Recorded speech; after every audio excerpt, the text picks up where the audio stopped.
finding food, water, and shelter is something every culture relies on for survival. This is as true in your community today as it was hundreds of years ago. Today, December is going to explore an ancient culture found in southwest Colorado. My name's December and this is my story.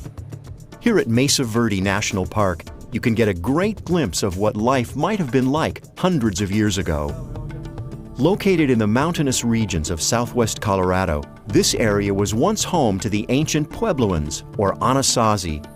As we take our tour today, you will find that this national park is filled with pieces of the past.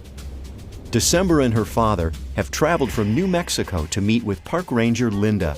She is going to guide them on a fascinating tour of the ruins.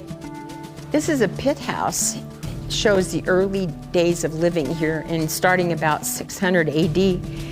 And you've got the fire pit. You've got your posters to bring your uprights so you can put some headspace in it. That would all be covered with plaster with just a hole down through the top. Digging out these pit houses must have taken a long time.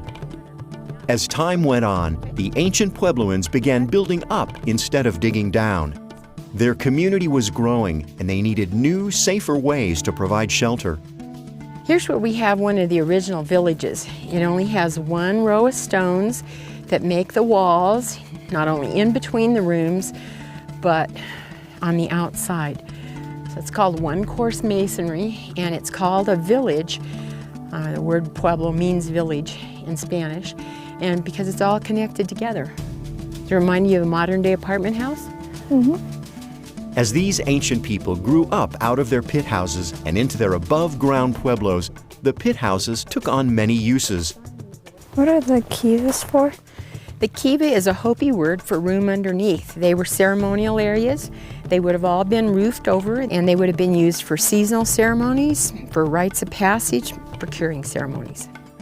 The ancient Puebloans continued to develop their skills and found ways to shape the world around them.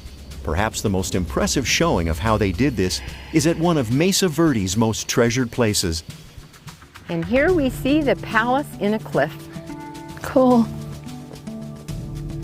The Anasazi were incredibly resourceful in their environment.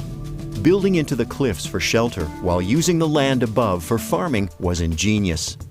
December finds all this pretty amazing and takes time to admire the ancient dwellings in the park.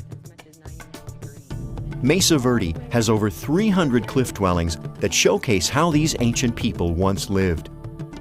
Archaeologists believe they moved into the cliff dwellings around 1100 AD. These stone towns feature storage space, work areas for preparing food and clothing, fire pits for cooking, and kivas for special celebrations. In most of the rooms, they would have stored ceremonial objects, seeds for the next planting season, dried corn, dried beans, and squash that's dried. Well, what do you think it would have been like to live here 1,000 years ago? Probably have to look for food every day. Every day. And in the winter, it would be almost impossible.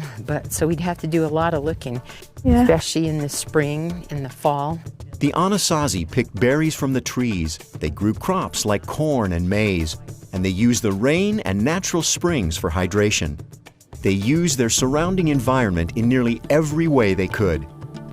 December is simply amazed with Mesa Verde National Park, and she wants to make sure that places like this are around for generations to come. Thanks for coming to Mesa Verde. Yeah, thank you. As her journey draws to a close, December realizes how the places we live in also shape how we live. The Puebloans were able to use their environment to provide food, shelter, and sustain their community for nearly 1,000 years. That's pretty amazing. I enjoyed this adventure today and I learned a lot.